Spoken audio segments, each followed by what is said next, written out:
Hey Internet, I'm Chaz. I'm Dan. Welcome to Wine and Serious Business, episode 138. The search for the great American Riesling continues. 3 wines from Oregon tonight. Very excited to be featuring 2 from the Dundee Hills AVA, both of our favorite AVA. Favorite AVA in the United States? When it comes to Pinot, at least. Sure. I know that. I know. No, I'll say that across the board. I favor Rieslings from other places, but that's still my favorite AVA in the USA. So excited to be exploring some Rieslings from that region, and then one from Washington. So a little bit of variety tonight. The one in Washington I tried when I was out in Walla Walla tasting over Memorial Day weekend was not too long ago. So I was out there over then. Brought this one back because I thought it was decent one at the price point. Should we do this? Do you think actually? Okay. Because that was a little sweeter, I think. Totally. Yeah. Okay. All right. So we're going to start out with the Crumbled Rock 2009 Riesling from the Juliard Vineyard in the Dundee Hills. Interesting note on the back here. Apparently this was planted in the 1970s. So old vines from the Dundee Hills. A lot of potential, I think. Absolutely. Well, hope. It's like a little dirty there. Like a little, something, I don't know. Like earth and minerals for sure. Like there's definitely a little bit of that. Wow. I'm getting a little bit of like white cake frosting too. Just a tiny touch of it. Not like this overwhelming sweetness, but I'm just thinking like it's almost like a old pile. The aromas I'm getting on it's almost like an old pile of like brush, like I can see leaves, and like when they start to like get just a little bit old, there's that sort of smell that comes out of them. Yeah, maybe on some rocks. Yeah. Interesting, and it's 2009, right? So there's a little bit of age, especially relative to a lot of Rieslings you find in the market. Surprisingly little fruit on the nose, though. I mean, like it's really just like sort of minerally, like wet asphalt, and that sort of like dirty aroma. I guess I shouldn't say it in such a bad way, but sort of like old, musty aroma. And you said 0.1% RS, so like super dry too, so you're not getting like the weird nose. Yeah. Minerality comes in right away on the palate. I'm getting some acidity that sits higher, like almost up in the cheeks more so than on the tongue. And like we're talking about on the nose, the fruit, it's just not there a whole lot. I'm like getting a little bit of apple flavors. Yeah, the finish sort of comes around with some green apple flavor, but man, like really not much initially, right? Like it's not initially fruity or juicy. It's just like, I don't know, very odd. Kind of a unique experience for me because I am getting like some definite minerality. But not a whole lot of flavor, right? There's this hint of apple, there's a hint of maybe like some citrus peel, more towards lemons than limes on the finish. Right. Like just a touch of bitterness, but not overwhelming. I wouldn't talk about it as a bitter wine. Just a little bit of bitterness. Just a little bit. Not well put together, ultimately. Yeah. You know, I mean, I can't even honestly say that there's a lot of characteristics in this that I really appreciate that much, honestly. I just look for more fruit when I've got Riesling, or, you know, just like if the flavor's going to go more mineral, that there's just something else the acidity has to be compelling in that point, I think. And while it's decent here, it's not that interesting.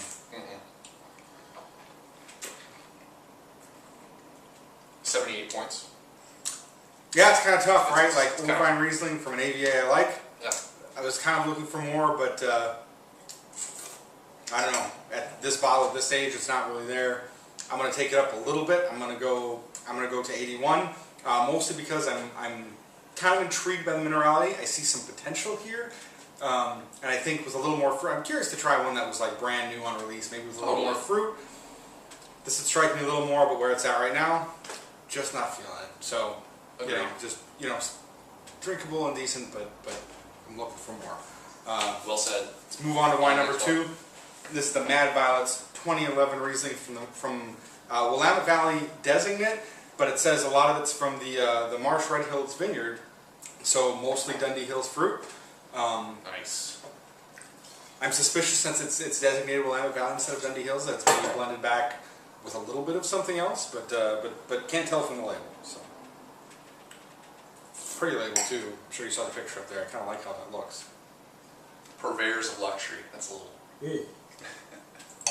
Well, a little strong though. Going for it, I guess. Yeah. Kind of funny, yeah. Some people may appreciate that. Some people may find it a little over the top. I think it's kind of funny. Yeah. So, all right. And I should say too, boy, out of the lineup, you know, maybe if what we were saying does appeal to you a little more, this is definitely the cheapest of the bunch. This is like 12 or 13 bucks or something like that. How much was this one? This was like 20? Well, this was right around 20, I think, and this was high teens, I think. Okay. Mid-teens, something like that. Cool nose here. I like This what's going on. Yeah, this is more Riesling fruit, but Wow. Great floral component on the nose here. Again, I don't know my flowers well enough to narrow it down more than that, but it's enjoyable. and strong like green apple or excuse me, green melon flavors alongside like the typical sort of apple flavors you get. I like that. But it's like the honeydew melons coming out. A little bit of strong. roundness, right? Yeah. But still good fruit. Mm-hmm. That smells wonderful. Yeah, getting a little bit of the floral aspect you're talking about too. It's awesome.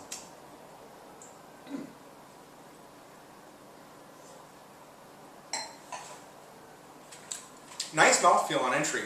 It's kind of soft, but the acidity's playing a little bit. The melons he was talking about, and then kind of a note Chaz mentioned recently when he was talking about kiwi in another wine. I'm getting that full on this wine, where there's just, you know, kind of a little bit of richness, a little bit of tart, a little bit of something green, but not too much.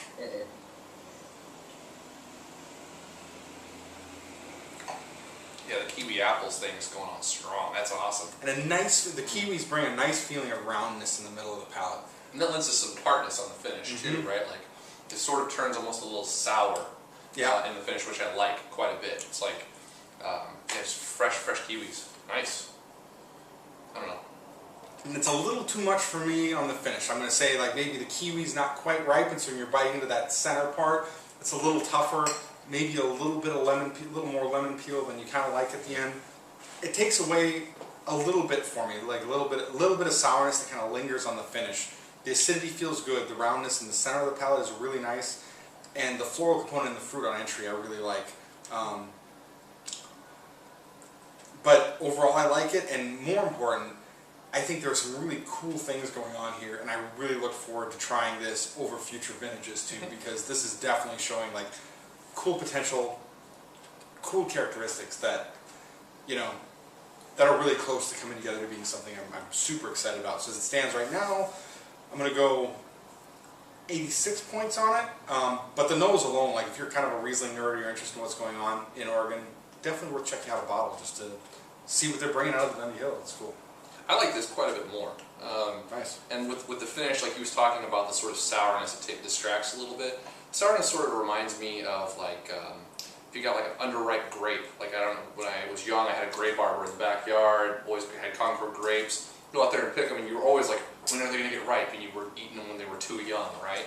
That sourness is sort of reminding me of that. Like you get that sourness of just an underripe grape, which is a pleasant sensation. I kind of like, and it definitely is a little puckering. So if you are a person that doesn't like the pucker, but I know that there are people that love sour candies, and I am one of those people. So sort of in that aspect, that's what the finish I enjoy about it. So the sourness doesn't detract at all for me, and the fruit is just so juicy and delicious, and it's got great feel, and the acidity I think is fairly well balanced. I go 88 plus on it. I like it. Wow, I like it quite a bit. Nice endorsement. I just love the flavors. Like it's very well put together.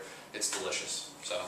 And I should also say these are probably a bit above cellar temp, but definitely below room temp, and pretty much pop and pours.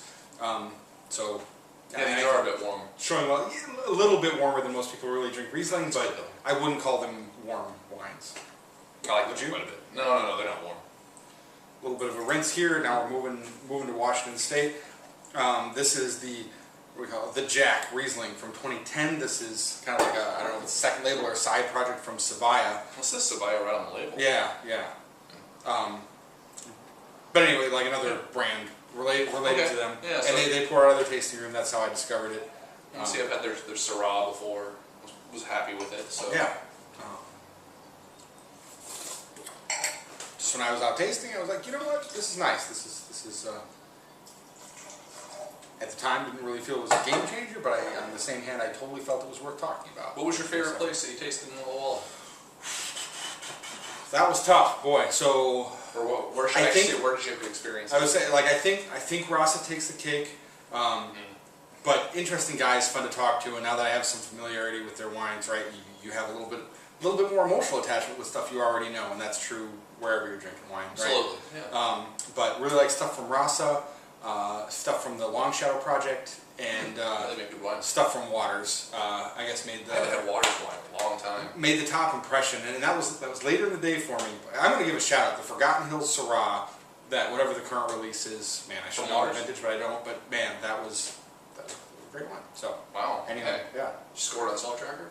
No, man, I'm so far behind. I'm still taking notes from Germany. You are far behind. No, I got caught. I got caught in the trap. I don't know if you guys like reading the notes. I know some people on CT watch these videos. Yeah. I like to keep up. I'm really frustrated that I'm not able to cover local Oregon events like I would like to. But you know, as a personal thing, it's important to me to get those German notes online whenever it comes around. So, you know, the local events are just going to have to wait. Totally. Port be small. All right. More floral notes, different sort of flowers, a little less pungent. Again, man, I need to just spend some time with the florist. A lot of fizz coming out of the Yeah, bottle. I know. Yeah, when we drop it, it's getting a little bit of bubbles. This is sort of lending more, at least on the nose for me, towards that sort of green apple and mineral flavor that you get sort of out of West Coast Rieslings. Yeah, and I would go a little more even towards red apple. It's not quite as tart. There's not really a suggestion of tartness going on here. But nice, an enjoyable nose. Nice round sensation on contact with the palate. A little bit of the floral components coming in, I think. A little more on the mid palate, but just nice even apples, friendly. Very even. Very long in the progression too. With nice acidity. Like the acidity is on the stronger side for me, but not overwhelming in any one way. And sort of drags the fruit flavors along through the finish. It's nice wine. Yeah. Very pleasant and approachable. Like we were talking, this has got a little more of a backbone, a little more force to it. This is definitely a little softer. I'm gonna stick with more towards the red apples, maybe like a little Braeburn, a little cross between the red and the green. Just a little bit of tartness, but not a whole lot. I'm gonna say this is kind of at the bottom of my threshold for the acidity I like to see in this kind of Riesling.